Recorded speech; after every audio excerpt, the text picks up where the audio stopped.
Untung tumbuh melata, sayang merebah di pohon cemara. Assalamualaikum, mulanya kata, saya sembah pembuka bicara. Assalamualaikum warahmatullahi wabarakatuh dan salam sejahtera. Nama saya Nur Adibah Hanan binti Roslaili. Saya dilahirkan pada tanggal 5 Disember 2002 di Hospital Tanah Merah dan kini berusia 19 tahun. Saya merupakan anak sulung daripada 3 orang adik-beradik.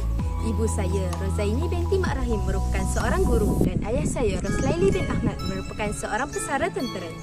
Saya telah mendapat pendidikan awal di Sekolah Kebangsaan Bukit Merbau dan melanjutkan pelajaran ke peringkat menengah di Sekolah Menengah Kebangsaan Bukit Jawa. Dan kini saya merupakan seorang penuntut di Kolej Matrikulasi Kelantan. Saya bercita-cita untuk menjadi seorang pensyarah dalam bidang matematik. Saya memilih jurusan tersebut disebabkan oleh beberapa faktor. Antaranya, saya amat meminati subjek matematik dan saya lebih menguasai subjek tersebut sehingga pernah dianugerahkan sebagai pelajar terbaik subjek matematik tambahan semasa di peringkat menengah. Antara kelebihan yang ada pada diri saya ialah saya merupakan seorang yang menepati masa dan mempunyai semangat kerja yang tinggi. Selain itu, saya merupakan seorang yang peramah dan mudah menyesuaikan diri dengan persekitaran. Di sebalik kelebihan terdapat juga kekurangan di dalam diri saya. Antaranya, saya terlalu memikirkan masa lalu dan mudah berdebar bila berhadapan dengan sesuatu yang tidak dijangka. Antara jawatan yang pernah disandang oleh saya ialah saya merupakan seorang PAN leader dalam subjek matematik di peringkat kolej. Selain itu, saya merupakan ketua biro disiplin pembimbing rakan sebaya dan naib pengerusi pengakap sewaktu di sekolah menengah. Antara sumbangan saya ialah saya pernah menjadi sukarelawan semasa pilihan raya kolej dan pernah menyertai pertandingan mencipta kereta Formula 1 semasa minggu STEM dan mendapat tempat ketiga dalam pertandingan tersebut. Tujuan video ini dirakam adalah untuk memohon beasiswa daripada pihak MARA untuk melanjutkan pelajaran di Universiti Pendidikan Sultan Idris dalam bidang perguruan. Usia dunia yang kian tua kini banyak tertumpu kepada penggunaan internet sebagai landasan utama dalam konteks pembinaan sesuatu jaringan sosial. Internet merupakan teknologi asas dalam pembangunan teknologi maklumat dan telah menjadi perkara penting dalam kehidupan kita. Kita boleh melihat remaja, orang tua dan kanak-kanak melayari internet pada setiap masa dan tempat dengan begitu mudah. Internet memberi banyak kebaikan kepada masyarakat kerana penggunaannya yang meluas dan tanpa sempadan. Masyarakat tidak terlepas dari mendapatkan maklumat dan berita dengan cepat dan pantas dari dalam maupun luar negara. Dengan kehadiran internet, masyarakat menjadi lebih maju dan mempunyai pengetahuan yang luas. Namun, kesalnya, penyebaran informasi daripada internet telah melabelkan internet sebagai penyebar khabar angin sekaligus memberi titik hitam kepada kebaikan yang turut terkandung menerusi penggunaannya. Persoalannya, apakah kebaikan dan keburukan internet dalam proses pengajaran dan pembelajaran? Isu yang akan saya ketengahkan di sini adalah berkaitan dengan penggunaan internet dalam proses pengajaran dan pembelajaran atau lebih dikenali sebagai PDP. Umum sedia maklum, penggunaan internet dalam era globalisasi ini telah memberi impak yang besar dalam bidang pendidikan di negara kita. Banyak kebaikan diperoleh melalui internet, antaranya ialah menjimatkan masa dan tenaga para pelajar dan pendidik untuk mencari maklumat. Pada zaman informasi ini, pelajar-pelajar lebih bergantung pada teknologi yang memudahkan mereka dalam urusan pembelajaran dan pelajar mereka. Pelbagai informasi yang dipercayai boleh didapati dengan hanya menaik maklumat yang dikehendaki dalam carian enjin seperti Google atau browser. Melalui internet juga, pelajar-pelajar dapat meningkatkan kualiti pembelajaran mereka dengan menggunakan gambar atau animasi bagi memberi gambaran atau ilustrasi yang sebenar tentang perkara yang dipelajari supaya pelajar-pelajar akan lebih cepat faham tentang perkara yang mereka pelajari.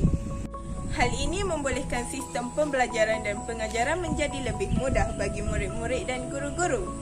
Melalui internet juga, murid-murid dapat menghantar tugasan mereka kepada guru dengan cepat dan pantas. Ini kerana semasa proses pengajaran dan pembelajaran, guru dan pelajar akan saling berinteraksi tentang apa yang dipelajari serta bertukar pendapat mengenai keberkesanan menggunakan sistem komputer dan memberi cadangan bagi meningkatkan lagi kualiti penyampaian dalam pengajaran. Walaupun Walaupun penggunaan internet mampu memudahkan proses pengajaran dan pembelajaran, namun masih wujud lagi banyak cabaran untuk mencapai keberkesanan yang tinggi semasa penggunaan internet dalam proses PDP.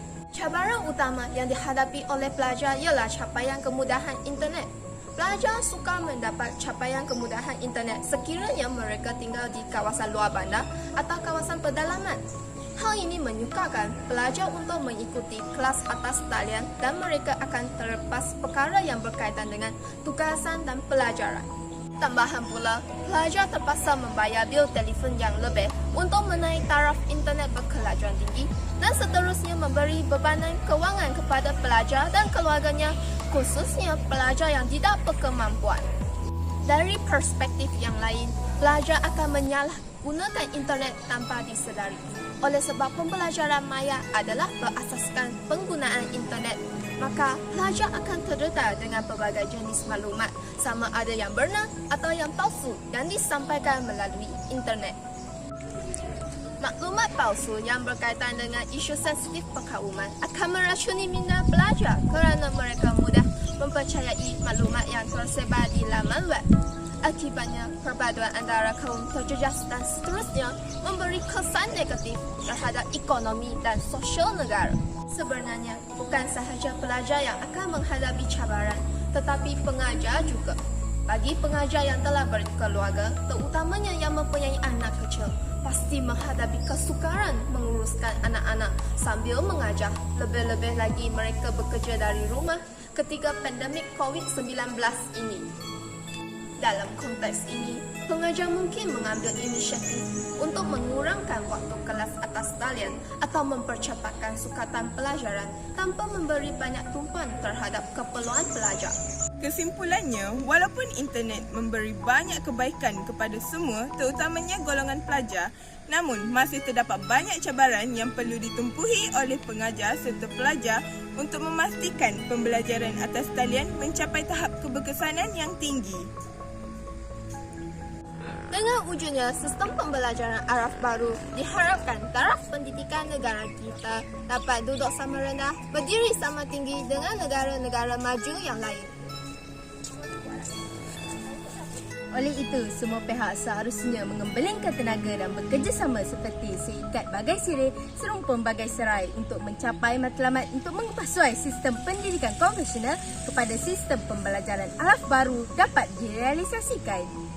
Membuat tegasan di waktu pagi agar ilmu mudah dipelajari.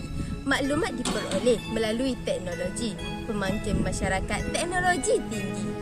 Sebelum saya mengundurkan diri, izinkan saya akhiri dengan serangkap pantun. Bunga dedap di atas bara, anak dusun pasan pelita.